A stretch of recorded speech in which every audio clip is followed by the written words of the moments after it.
This is my 1998 Range Rover 2.5 DSE that sadly was left abandoned here in Ireland for over 5 years. But now I'm bringing it back to its former glory, one video at a time. Known to be a troublesome machine even when well maintained, this is definitely going to challenge all of my mechanical and electrical fault finding skills to the max. So what we're going to do next is replace all 4 air springs on the Range Rover. I've not got brand new ones, but I have got a set of 4 good used ones that were actually given to me free by a local guy near here that watches the channel, and he's a really good Range Rover enthusiast like I am as well. So thanks to him, we're going to try them out and hopefully that will cure the leaky suspension on the Range Rover. I'm half expecting there to be leaks elsewhere in the system, but we'll start with the springs and then see how we get on. So next step's going to be jacking it up. We're going to start with the front end. So where I'm more used to jacking up the independently sprung L322 back there, it's been a bit of a minute since I've had actually a B-Max or Land Rover that I've messed around with, so this may not be the best way to jack it up, and I might come up with a better way in the future, but for the minute I've got a jack underneath the differential, and then I've got a pair of axle stands here just sitting under the front cross member at the front of the chassis. That's good on the P38 because it sits quite low down relative to the chassis, so you can get a pair of axle stands under there quite nicely. So I'm happy with it now. Let's get the wheel off for the first time actually on the P38. Exciting times. So 27mm on these wheel nuts, like a proper Land Rover. And thankfully they're locking nuts.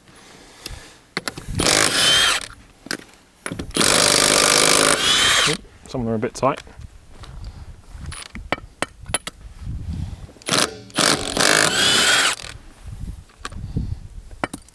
They've got these horrible chrome plastic covers, well, chrome covers over the actual wheel nuts, a bit like on the L322, so they do tend to get stuck in your socket a bit.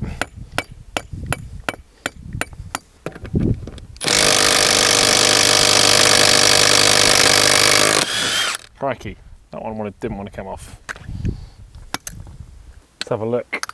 First glance inside the wheel well. This is going to be pretty well stuck on, isn't it? Oh, not too bad. Get these monster tyres out the way. Let's have a look.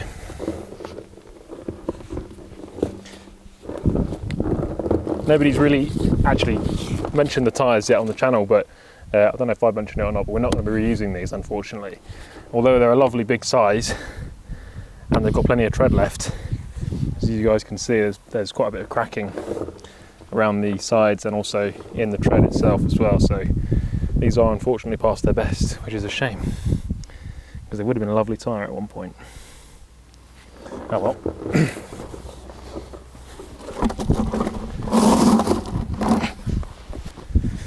So, tiny brakes compared to the L322, but not too bad. They're actually, I thought they'd be a lot worse than this.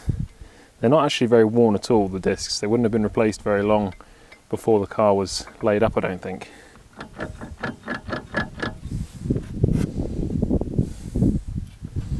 And then steering link, and then you've got a top and bottom ball joint on the P38. So to get to the air spring, we're obviously going to have to deflate this before we do anything because there's quite a bit of pressure still in there. But we're going to need to take out the arch liner, which looks like it's going to be fun with these corroded fixings.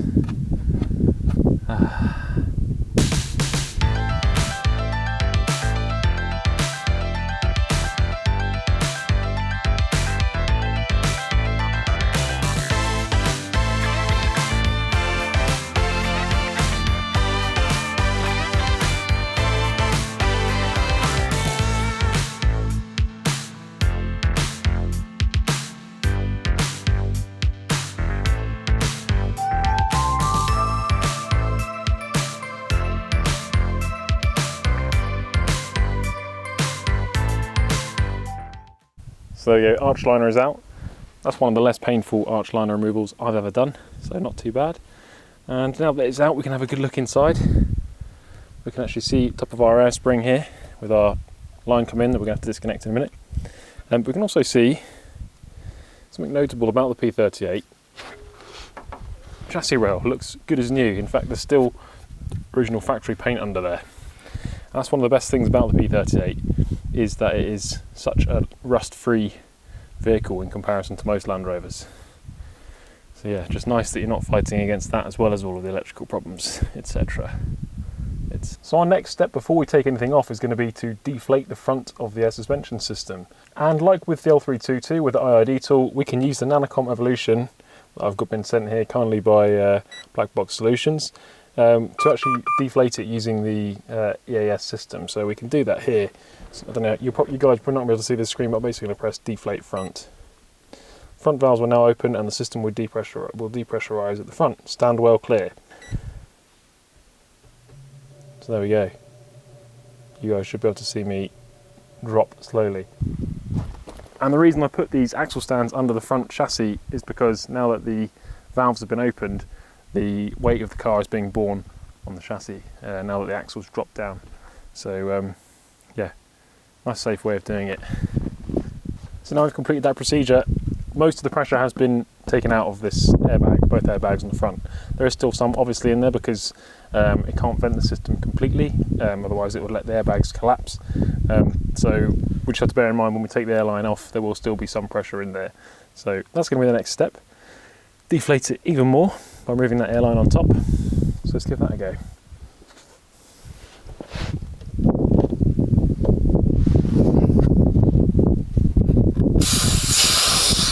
There we go, just one little gust of air as we remove it. These are actually even easier to remove than on the L322. Just push this collet down, pull the pipe up, and it flies out nicely like that. So there we go. So on top of the air spring on the P38, we've got a couple of little pins with these clips holding it in, one there and one at the back. And then there should be, yeah, a bolt down at the bottom, which is going through a clip which holds the bottom part in. So we'll try taking this guy out first. And then the lower retaining clip is a 13mm nut, which is quite hard to show, but it's back here.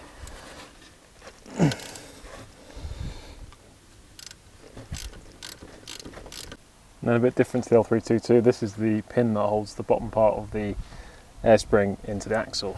So it just slides through a bracket and a little bolt goes through there to secure it in so it doesn't go anywhere. Okay.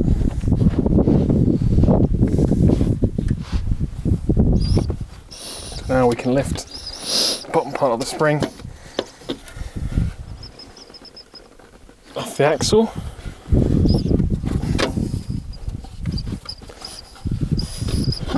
And squeeze it out like that. And there we go, that's one spring.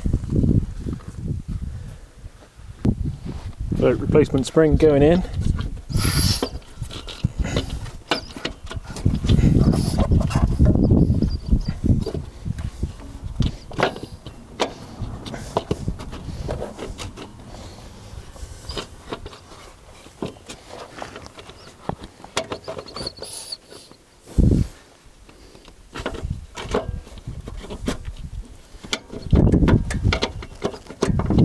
And there we go.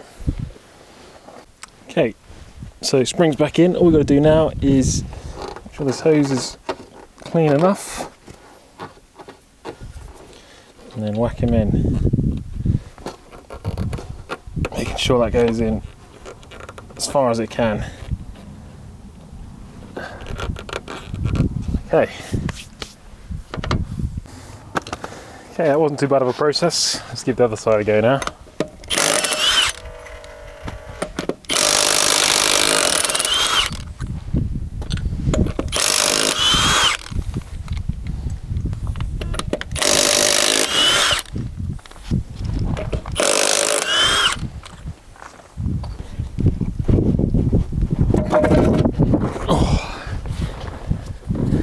Out of curiosity,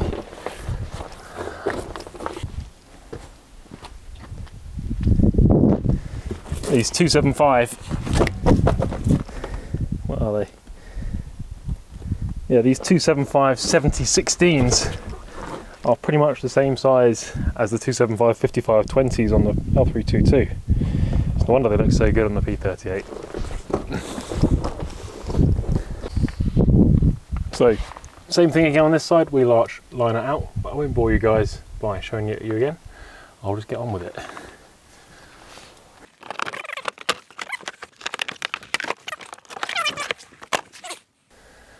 Whew. Plenty of spiders' webs there.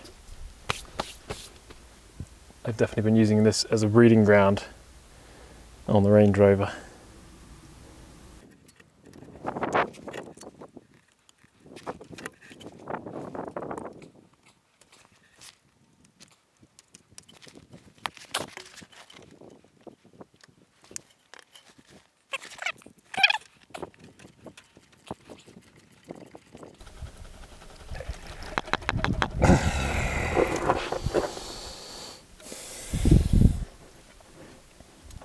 This pin, the lower pin, is a bit of a crap design, to be fair.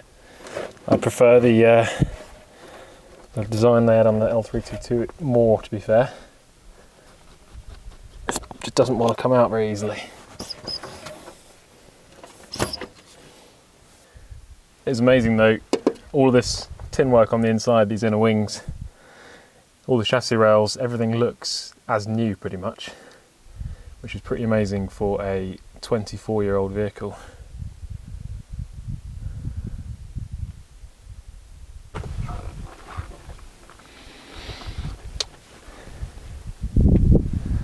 So this is the air spring that I took off the front right hand side of the P38, and I think this must be the oldest one that's on the vehicle. This one has got a date code on it from 2003, so that's pretty old for an air spring, and you can see just how cracked it was around the lobe there where it rolls over. Absolutely amazed it was still holding any air at all, but yeah, this would definitely have been a cause of a leak. So it's a new day. I managed to get the two front springs installed yesterday. I've left the wheel arch liners out because I'm going to leave those out for now, just so I can leak test everything before we put it all back together again. But in order to do the back two bags, I've got to put the front wheels back on again and re-inflate the front so I can get my axle stands and put them at the back of the vehicle. So that's the plan. Let's give it a go.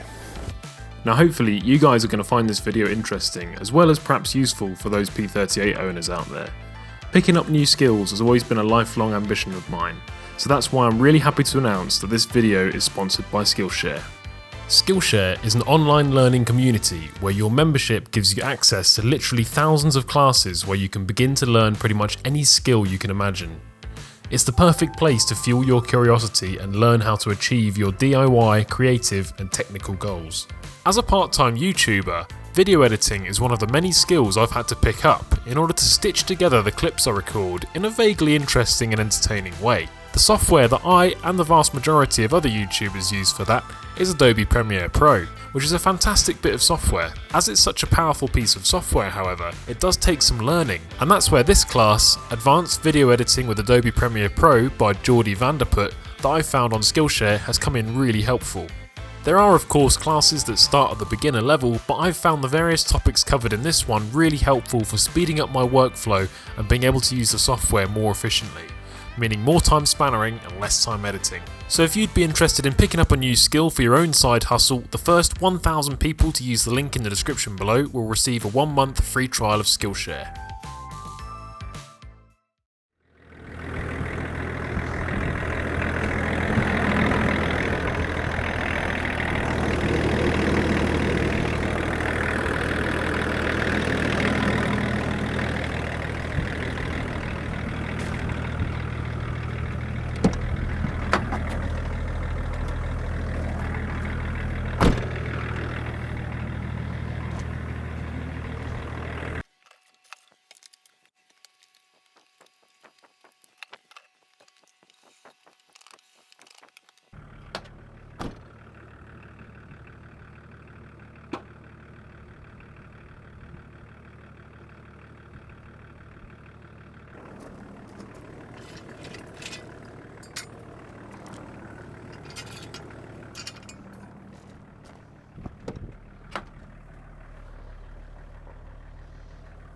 So that's the truck back on all four wheels, on off-road height, looking pretty good actually. Really nice to see it actually sat on its own air suspension. and at a pretty straight angle as well, without it being leaning over too much. I did just notice, if you guys saw on the GoPro footage there, that on the back we've definitely got a pair of mismatched air springs. One of them looks closer to the front two with the kind of ribbed pattern on the bag, but the one on this right hand side almost looks like an L322 spring. I know it's not, but it's smooth and it's much larger diameter than the other ones. So we're interested to see what that is when we get it off. Anyway, the plan now though is I'm going to jack the back end up under the axle, stick the axle stands under the chassis at the back, and then we'll take those rear springs off. Let's give it a go.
So this is the rear right bag that I said was a bit weird looking. Hopefully you guys can see that in the background.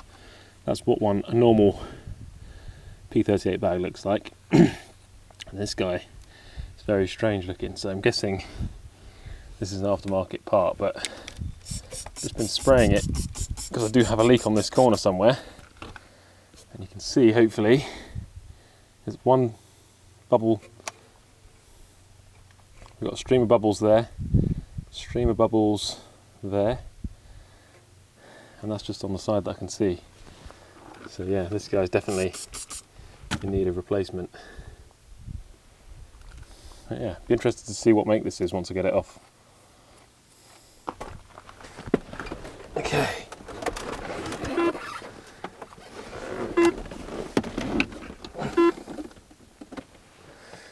Okay, so heading to P38 on the Nanocom EDC, which is the diesel version. Head across into EAS, head into utility, and then deflate rear. So it's going to open up those rear airbags for us, the valves at the front, and deflate all the air out. So there we go. There it goes.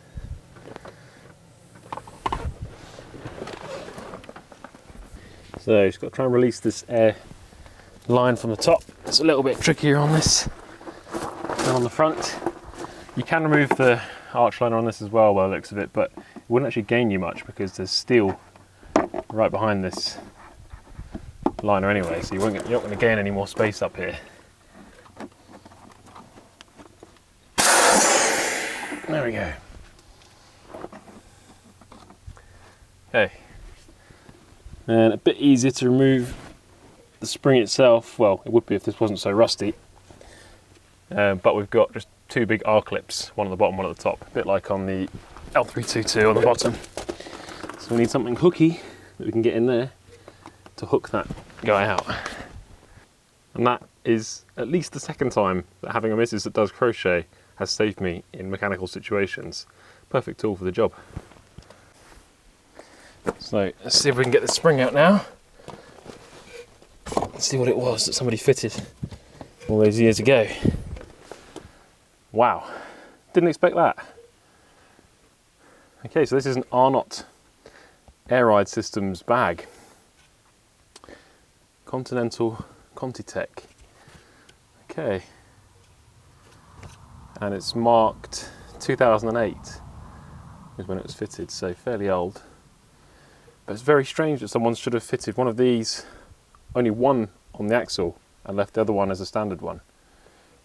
Because these are a totally different, well, not totally different, but they're definitely a very different design in terms of the bellows and the piston. So that would have given quite a weird ride quality, I would have thought, on the back end. So yeah, definitely a good thing we're getting rid of this. And it was leaking. Okay, new / second hand Dunlop going back in again.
So that's about going to wrap it up for this video, guys. I'm pretty happy with the progress there.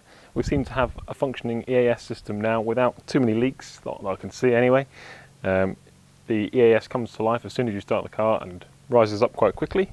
Happy with that. Still loads to do, obviously. We've still got to tackle all the brakes. We've got all that interior work to do to tidy it all up. And there's probably a load more electronic work to do as well. Got to get those electric windows working for a start. Anyway, guys, hope you enjoyed the video. Thanks to Skillshare for sponsoring the video again. It really helps out projects like this. Make sure you leave a like. Hit that subscribe button if you haven't already, and I'll see you guys in the next video.